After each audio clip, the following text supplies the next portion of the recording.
Mr. Galindo. Open that one. 2 minutes to start. Thank you and good evening, everyone. Thank you for taking time out of your busy day to be here, or busy evening, I should think. I am, have been, as many of you know, because I see a lot of familiar faces in the audience, I have been serving on the Planning Commission for 4 years. During that time, I have learned a lot, I have studied a lot, and I have been very interested in the question of how do you build, or how do we build, a great city? What makes one city great and what city and another city mediocre? What makes a city that draws people and attracts people to it, and what makes a city that drains talent and people leave as soon as they can? And more specifically, that question has been focused to how can we together make in Austin, Texas, the greatest city in America? Because I believe that we have the potential and the fundamentals as a city to really become the greatest city in the country. But unfortunately, the way that we are growing now, at the rates of growth that we are experiencing, and the form of development that is happening, is not a sustainable model for a great city. Certainly not going to get us to be one of the great cities in the 21st century. And very briefly, that model is summarized in a little statement that says, drive till you qualify, which says to our young families and our civil servants and teachers and police and EMS and firemen, if you want to live in a house that you can afford, you need to get in your car and you need to drive out of town until you can find that home that you could qualify for the mortgage. That is not a viable model for a city, and yet that is the road that we are on. The alternative is a model like the Miller Airport redevelopment, where whether you live, whether you work at the HEB or at the hospital, you can afford to live close to home. You can walk to the parks, you can walk to the main square, and you can get most of your shopping done within a 3-minute car ride. That is the model that I think we need a comprehensive plan that will get us to, and that's why I'm running for city council. All right, are you ready? As ready as I'll ever be. Turnout for city elections in May is running less than 10%. Turnout for this year's November election is expected to be well over 50%, perhaps record-setting.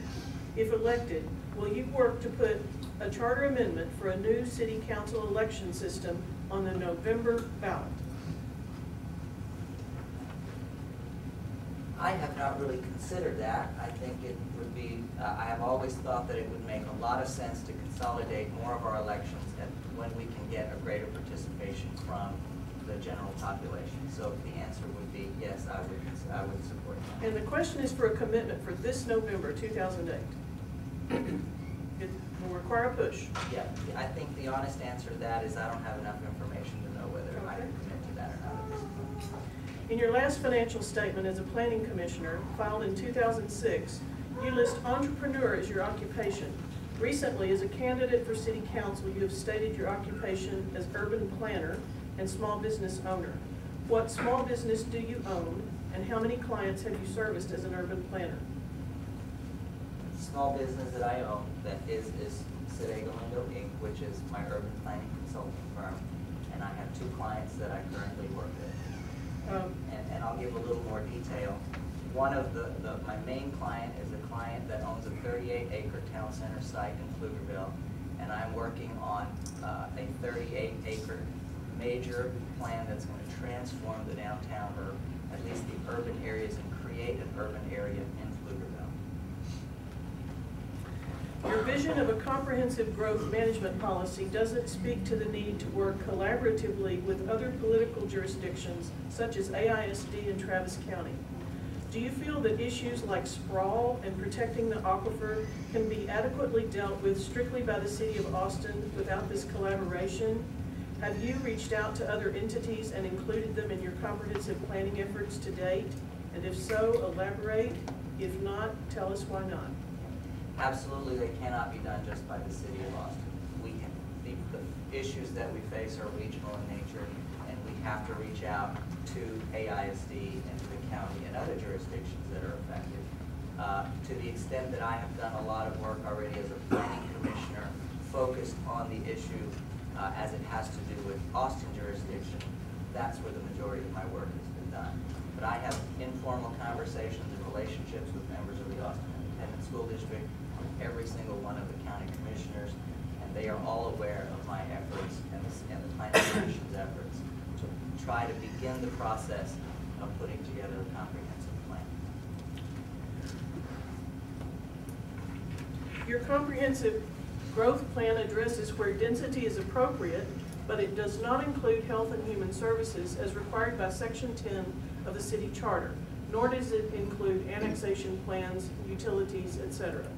Do you believe these issues are not integral to a successful comprehensive growth management policy, and why have your planning efforts to date not included them? I think planning is an iterative process. You have to start first with, with the bigger picture ideas. If those issues have not been addressed in my work so far, it's not because they're not important or I don't recognize that they need to be a part of it. But fundamentally, we have to begin with land use. That is what drives all the decisions that have to do with comprehensive planning. So once we've identified the key land use components of the issue, and then dealt with transportation as it relates to land use, then we start peeling the onion and we start getting into the other areas that also have to be addressed and have to be incorporated into any comprehensive plan.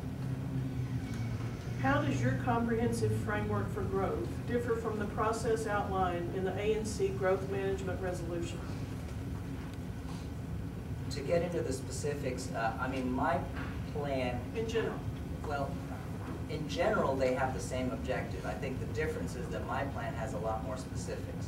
I have a very, a well-established and well-outlined framework of how we need to talk about a comprehensive plan, how we need to talk about absorbing growth, the three different types of watersheds that we have that protect the drinking water protection zone, the urban zone, and the desired development zone. And within each one of those zones, we have to have a different type of strategy for either attracting development or discouraging development, because we have different objectives for each of those zones. So I get into a lot more detail than anything that I'm aware the ANC has proposed. Is it your position that in general they are the same? They have the same objectives? I'd have to say that I am not that familiar with the specific objectives of the ANC's document, but from my recollection of having read it, I remember that there was an awful lot that there was in common, and it seemed like we were very much speaking the same language to try to get to the same kinds of results of protecting our neighborhoods, protecting the watershed, and trying to encourage growth on the desired development zone and the east part of the eastern perimeter of the city. You say that it is the role of neighborhood plans to inform council's decisions regarding enforceable ordinances. As a planning commissioner, did you ever read a neighborhood plan from start to finish, and if so, which ones? Neighborhood plans in their final document could be up to an inch thick, and I can't say that I ever read one from start to finish, but I did the very best that I could to hit the highlights of all of them, to understand what the critical issues were, and to be prepared to deal with those issues. Did you ever attempt to distill the recommendations of a plan so as to inform decisions on code ordinances to bring before council or being brought before council? If so, please explain. If not, how do you see neighborhood plans being used to inform council decisions? Can I ask that you read the question again? That was a long one. I want to make sure I can answer it. Did you ever attempt to distill the recommendations of a plan, a neighborhood plan, so as to inform decisions of the Planning Commission on code ordinances to bring before the council? If you did so, please explain. If you didn't, how do you see neighborhood plans being used to inform council decisions? Well, I think that's what we did every time, or what I did every time. I think we try to look at the plan, we try to listen to what the citizens who came to speak on the plans had to say, and those were all things that were brought into the discussion that we had as a planning commission to then act on specific issues of the plan that needed to be acted on, and also pass recommendations on to council. So, and it is my hope, and I'm confident that to a great degree, the recommendations of the Planning Commission, which had a lot to do, which were informed by these plans, were acted upon by the City Council. Is it your opinion that neighborhood plans are merely advisory and not legally binding? Yes, that is my opinion. You have proposed the creation of a green belt from Red Bud Trail to the Montopolis Bridge and have stated that some minor encroachment might be necessary to achieve a complete Lady Bird Lake Trail. What would you consider a minor encroachment, and how wide do you envision that green belt to be? I think the specific areas that we're talking about, there's 3 small gaps along the southern shore of Lady Bird Lake that are privately owned. The long-term objective for the community, and an objective that I support, is that at some point we have the ability to have a land-based trail all the way along the southern shore of Lady Bird Lake to connect a loop around it. To simply be intransigent and say we will not bend on the 200-foot limit from the shore of the lake, no matter what, it's unlikely that my daughter or my grandchildren will ever be able to have that loop around the entire lake. So I think we have to be able to make reasonable compromises with the private property owners who own that property to eventually get that trail all the way through. And you know, I would have to look at each proposal specifically, but I wouldn't go more than 150 feet or so. I think there's a 50-foot band there that we could probably look at reasonably to still have at least 150 feet of clear space between the shore and any construction. That would be an acceptable solution. No narrower than 150 feet, is that what you're saying? Yeah, Okay. that I think would be about as far as we can push that, and it'd still be reasonable. Do you support 200-foot tall buildings as currently allowed in L zoning districts along the green belt that you propose next to Lady Bird Lake? I think that's part of the, you know, I don't support a 200-foot building per se, but that has to be one of the elements that's on the table. Because the way that we'll be able to arrive at a compromise where we can have the full loop around the lake will have to be to look at, perhaps at some point, there will be some height that might be appropriate that wouldn't encroach on a lot of views, and that might actually be something that the community can support in exchange for being able to complete the trail. So in general, no, I think 200 is too high along the southern shore, but I think we have to be open to the possibility that 200 at some small point might be an appropriate compromise to make to get our trail through. You state that you are supportive of making affordable housing on city-owned property a priority use, except when leveraging public land can result in more affordable units elsewhere. Do you support the inclusion of on-site affordable housing in the redevelopment of the green water treatment plant? I do support affordable housing downtown. I think we have to be very careful where we do it. The concept for... The question is for one particular site, and that is the redevelopment of the green water treatment plant site. I would support a limited amount of affordable housing on that site, yes. All right. In general, do you believe that affordable housing should not be included downtown, since affordable units can be built cheaper elsewhere? No, there should be affordable housing downtown. We have to be very prudent about how much we have, where we build it, how we build it, and what the subsidy per unit is, because we can eat up a lot of public subsidy per unit downtown that we could be helping 10 families within a mile. For each family we could help downtown. So it is something that has to be considered carefully and thoughtfully. And at the end of the day, we have to remember what we're trying to do is provide as much affordable housing for as many families as we can. This is your last issue question, and it's 2 questions. So please answer briefly. Did you support the recent ordinance change that removes underground parking garages from impervious cover calculations? Yes or no? Read it again. Did you support the recent ordinance change that removes underground parking garages from impervious cover calculations? I wasn't involved in any, officially I wasn't involved in any of that because I stepped down from the Planning Commission in December. Okay, that's all the time we have for that candidate. The next candidate will be Robin Cravey, and you have 2 minutes to introduce yourself. Okay, hi. I'm Robin Cravey. I'm running for place 4 on the Austin City Council. That's Betty Dunkerley's seat. She's retiring. And if you live inside the city of Austin, you can vote for me, so please do. The election is May 10th. I came to Austin in 1969 to go to UT, and I fell in love with the city, driving a taxi through the streets and alleys.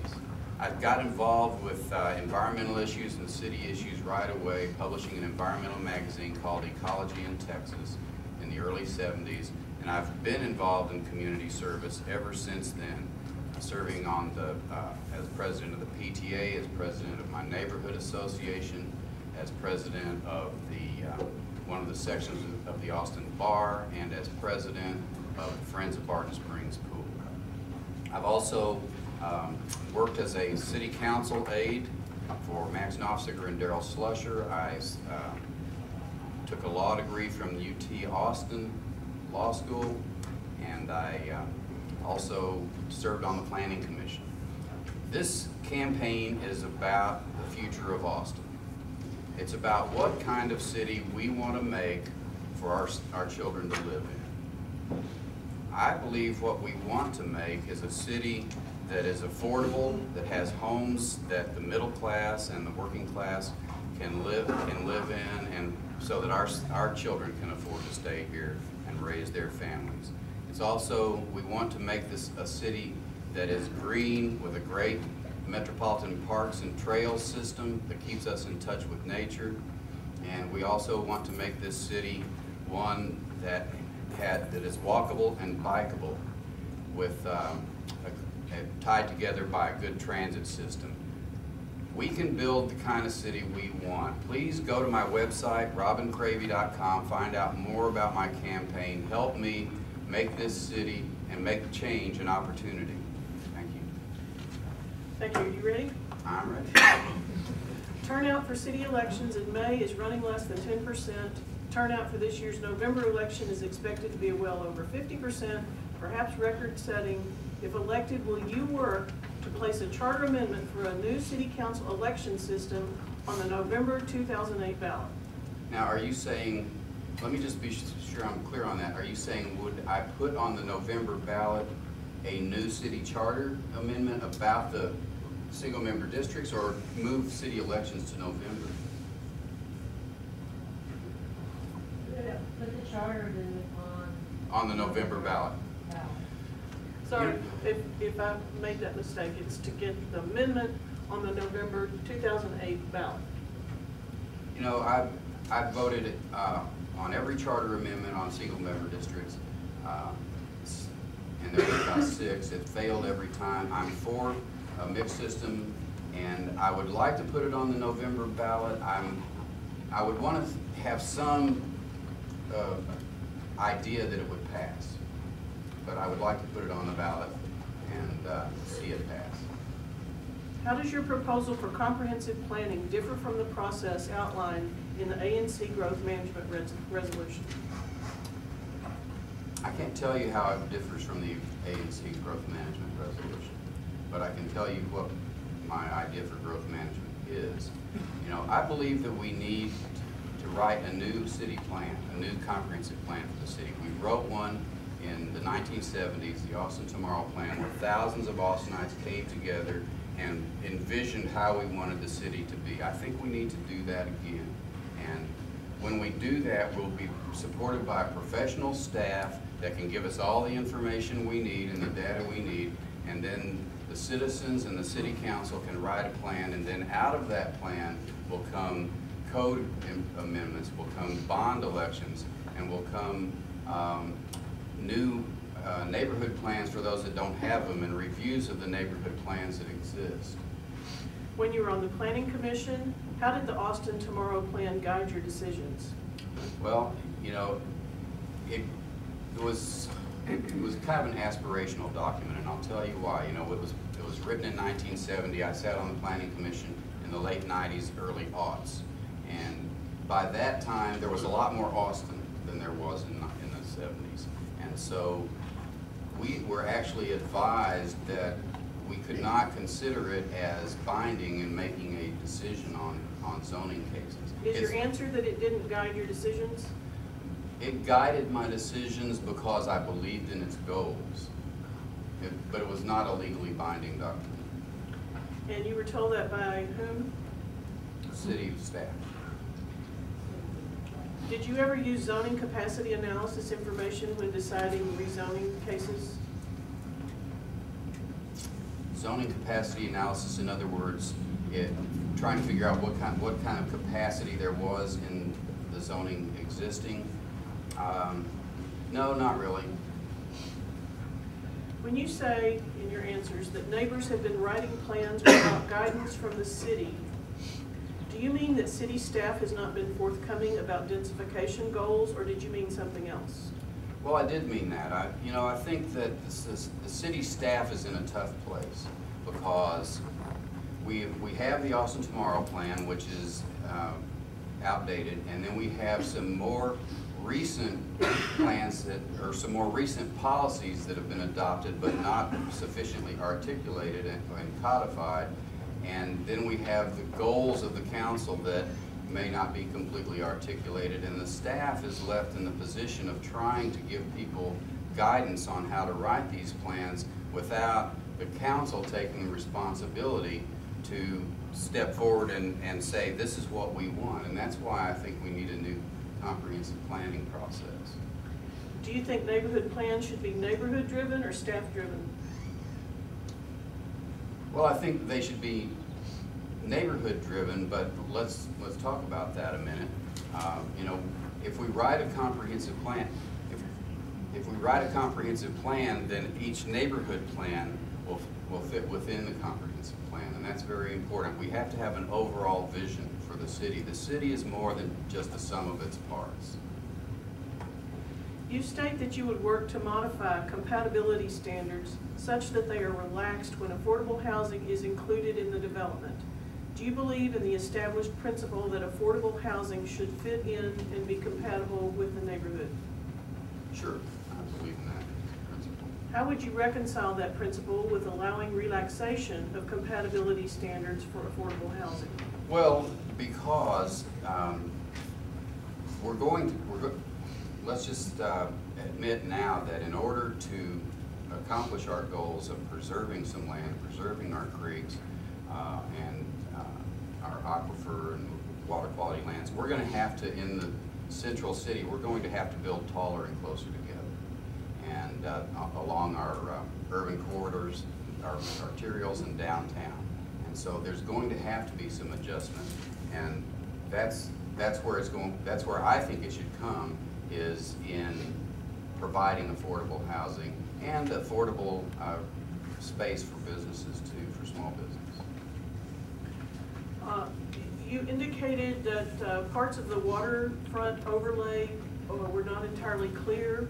Which parts did you think were not clear? Well, when I was on the Planning Commission, I sat on the Codes and Ordinances Committee. I chaired that committee, and we spent months going through the waterfront overlay, trying to, because you know the waterfront overlay, of course, was written in the 80s, and then in the 90s there was a rewrite, and there was an allegation that the waterfront overlay had somehow been chopped up by the rewrite of the codification.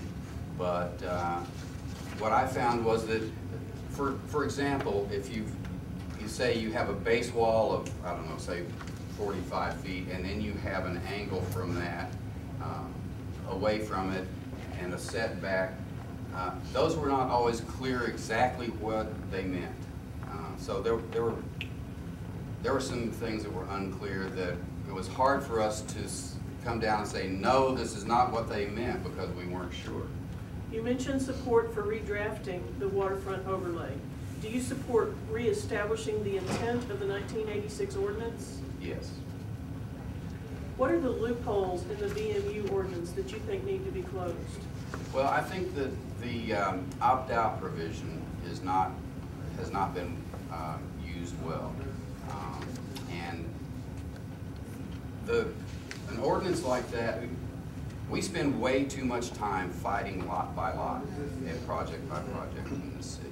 We spend too much time with the planning commission, we take up too much neighborhood time with it, we take up too much council time with it, we take up too much staff time with it. So we need to have clear ordinances that people can understand and go in and work with. And Stick to VMU, please.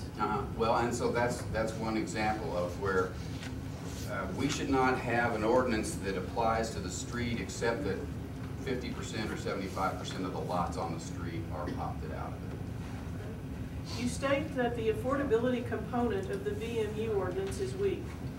Most developers say that current levels, 10% of the units at 60% MFI for rental, are such that VMU won't be cost effective to build. How would you arrive at levels which are more affordable, yet still feasible for developers, and what would your target levels be for rental and for sale? My target levels for rental and for sale are that the housing we build in the city should be middle class, and that means that the middle price range of the housing should be affordable to the median family income.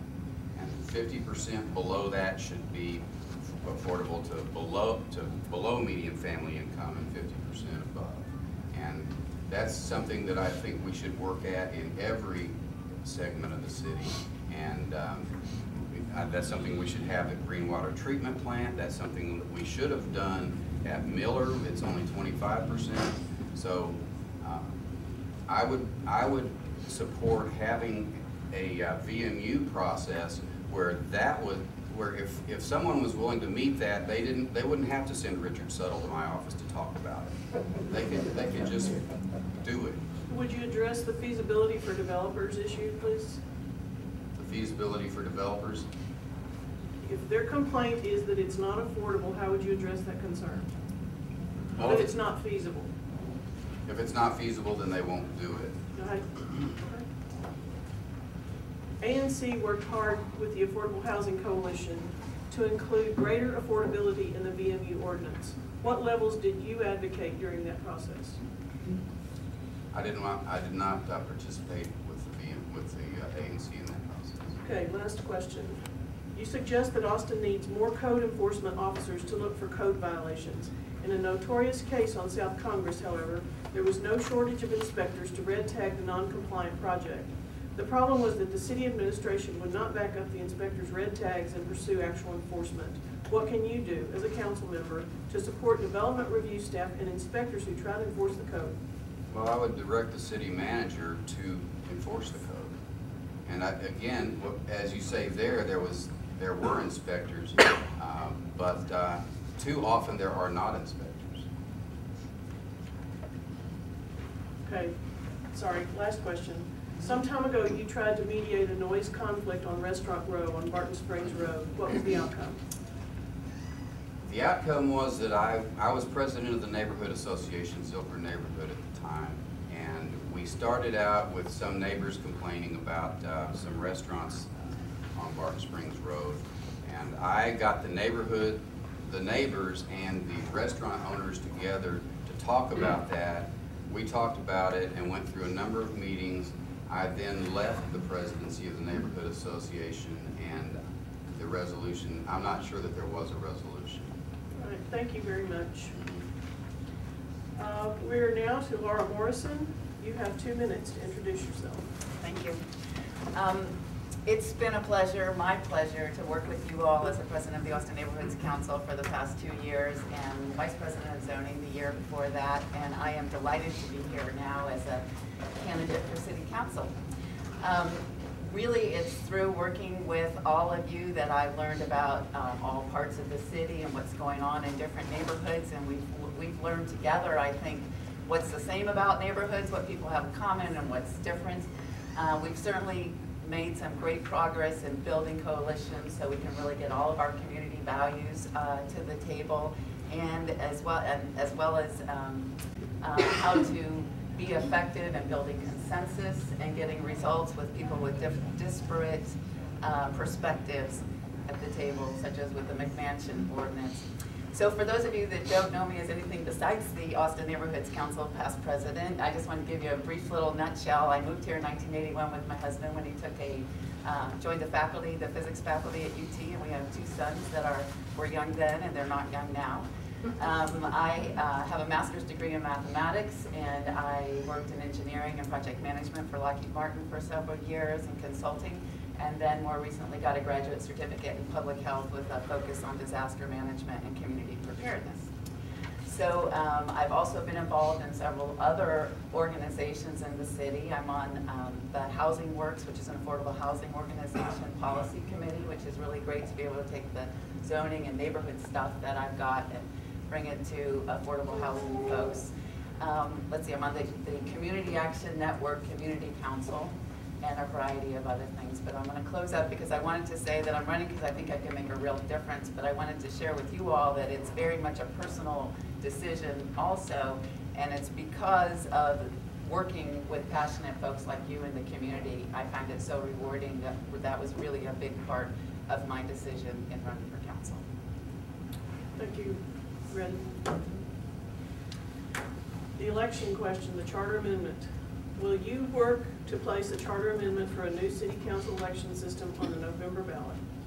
Yes, I think that it would be great to be able to have it on the November ballot because of the huge turnout, so we might be able to get a much bigger opinion of the community at that point.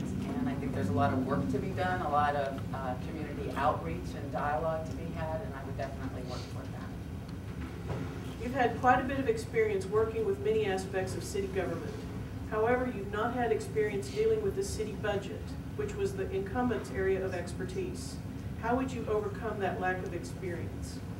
Well, as a project manager for Lockheed Martin, I did have responsibility for a multi-million-dollar project, so I do have budgeting experience, and of course, engineering and mathematics does lend itself to understanding numbers.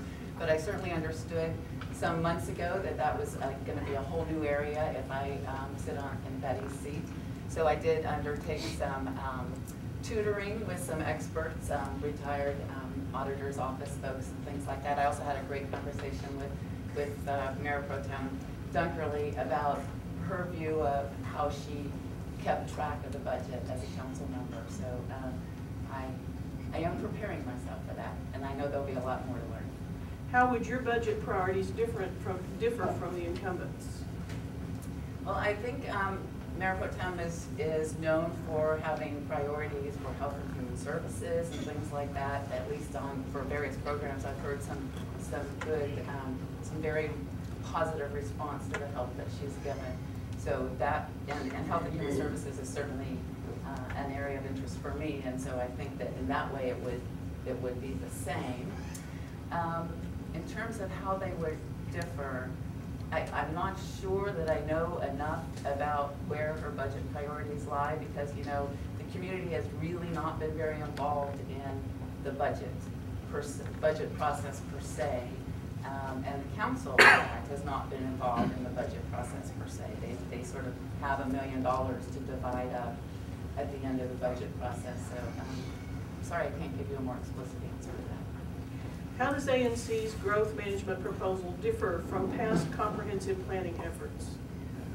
Well, I think that in fact, if you take a look at the Austin Tomorrow Plan, it's in many ways a very dynamite plan. It does take into account utilities and annexation decisions like we discussed at ANC. It does address health and human services. I'm not sure, I think that the main difference I would see right off the top of my head is it's not clear to me that it was based on full analyses and data, which is an important part of ANC's growth management plan. What will you do to make sure that a comprehensive growth management plan for the city of Austin is finally adopted, and how long do you think it will take to get a plan adopted? That'll certainly, clearly we need a growth management plan. Certainly it's on, I think it's on a lot of people's minds, so I think we have some momentum to be able to take advantage of and work toward. I think it could take some years. I think experience in other cities and Austin's past experience has been that it can take some years, but I certainly don't want to see us put a stop to considering our neighborhood planning process. A lot of people have put a lot of effort into that, and we need to continue with that. You are the only candidate who has acknowledged the precarious state of the national economy and its possible effects on Austin. How can growth management planning help us weather the current recession, and are there any lessons from the last recession that we should incorporate in our planning now? Can't hear anything back here. Move up to the front, there's plenty of ANC. Do you want to read the question again? Because that's a hard one. I need some time to think about it. You are the only candidate who has acknowledged the precarious state of the national economy and its possible effects on Austin.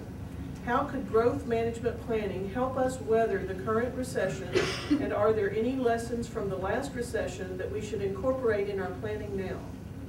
Well, since I just said that I thought that the management plan might take a couple of years, I doubt that we would get it into place in time for managing something that's going to happen in the next couple of years. I can, however, foresee how we need to, one of the things that would help us through a recession, for instance, would be a diverse economy, right?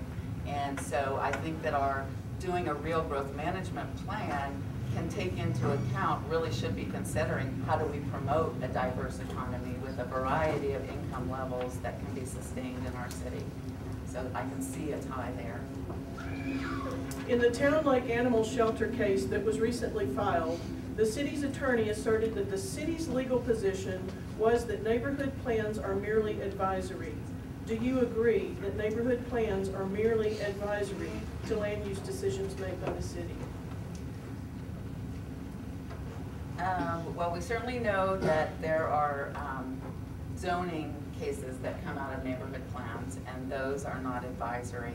I have seen very explicit things in neighborhood plans, such as conditional overlays that are the basis of supporting a potential zoning that get ignored, and I don't agree that those kinds of things are advisory at all.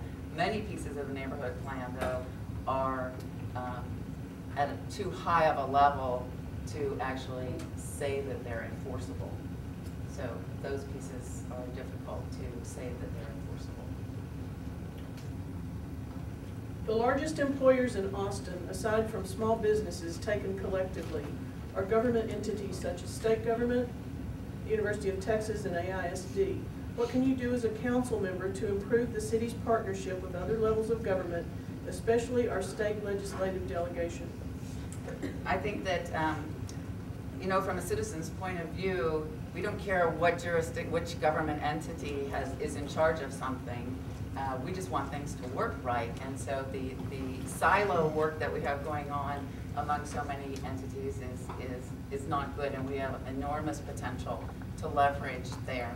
With our state delegation, I had experience with the McMansion ordinance when it was under attack last year to get some visibility into how that all worked. And the fact of the matter is, I think that we need to develop more of a working relationship with our state delegation. Some of them asked us as citizens when we went there, why are we not seeing city council? Why are you as citizens here telling us this? So we definitely need to get better relationships going, but also we could be proactive about setting our legislative agenda and work to really achieve our long-term goals through our legislative agenda and work closely with the state delegation there. What can you do as a solitary city council member to make it clear city policy throughout the entire development review process that land use decisions are to be community-driven and consonant with existing neighborhood plans? As a solitary one. Well, for one thing, I will only be one of 7 council members, so certainly developing positive relationships with and working relationships with my colleagues will be a very important piece of that. And as I work with them, I'll certainly be focusing on advocating for the neighborhood plan goals and objectives that are defined. Even if they're not enforceable, because if they're not necessarily, even if they're not enforceable, it doesn't mean that we can't abide by them. So I would certainly work with them to make that happen. On the issue of subsidies as a component of economic development strategies, explain what you meant about rigorous monitoring mechanisms and well-defined performance measures. How can contractual performance be monitored, and who would do the monitoring? Well, the city should have something in place to do the monitoring. When we set up an agreement for a subsidy, we would need to have some, for instance, well-defined performance measures. I know that in the domain piece, for instance, there were discussions about thousands of jobs that were going to be created in certain ranges of income. Well, if that was in fact what was being committed to, then there should be, we could put some definitions in there and then go back and ask them to provide information on a regular basis that shows that they're actually achieving those goals. What happens to the subsidies that have already been granted? Can those be monitored? Are they being monitored? As far as I know, I'm not sure if they're being monitored at this point. I doubt that they're being monitored at the level that they should be, because I know that the League of Women Voters came out, I guess it was last year, calling for much tougher monitoring. So they're probably not being monitored. And what was the other part of the question? I'm sorry. Yeah, if they're being monitored. But in the past, do you know what performance the City of Austin was trading for the subsidies? On any specific, no, not necessarily. I know that there are job performance things like that that are around. But you're not aware of monitoring that's going on right now? I know, no, I guess I really don't know the answer on the specific contracts. What have you done, and what will you do to advocate for affordable housing citywide and to meet the needs of a range of income levels?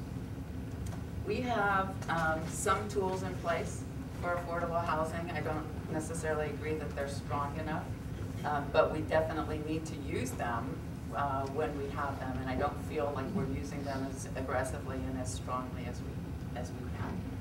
We can develop new tools to promote affordable housing. We need to, and I will advocate for using city-owned property and other kinds of partnerships for downtown and everywhere. You know, downtown is an important place to have affordable housing, depending on how you define it, because we have all those workers down there that work for the state. They're not making tons of money, and for them to have a walkable community, it would mean that they would live downtown and be able to walk to work, which is good for the environment. So besides the fact that, for me, a vibrant downtown is not just an elite enclave for multi-million-dollar condominiums, it's really the whole fabric of our community having an opportunity to live down there. At this time, where's the data that establishes the carrying capacities of our natural resources in Austin? As far as I know, we don't have that data. I know that I was looking recently, for instance, for some Austin Energy strategic plans and things like that, and it doesn't exist as far as I know. Why do we need it? Well, we need to look at the carrying capacities and the potential carrying capacities, because if there are limits there, then we need to certainly integrate that into our comprehensive planning. Last question. What is your position on toll roads in Austin city limits as an option to increase mobility? I'm against it. I think that we have, you know, the last package had so many things wrong with it. Social equity issues, driving more sprawl, or encouraging more sprawl. I think they're an unfortunate, that was an unfortunate decision. And I think we really need to work on, you know, so far we've got billions of dollars going into roads, toll roads maybe, if they actually even exist. But we're nowhere on public transit, so we really need to get moving on that. Thank you very much. That concludes our questions for the Place 4 candidates. We'll take a short break.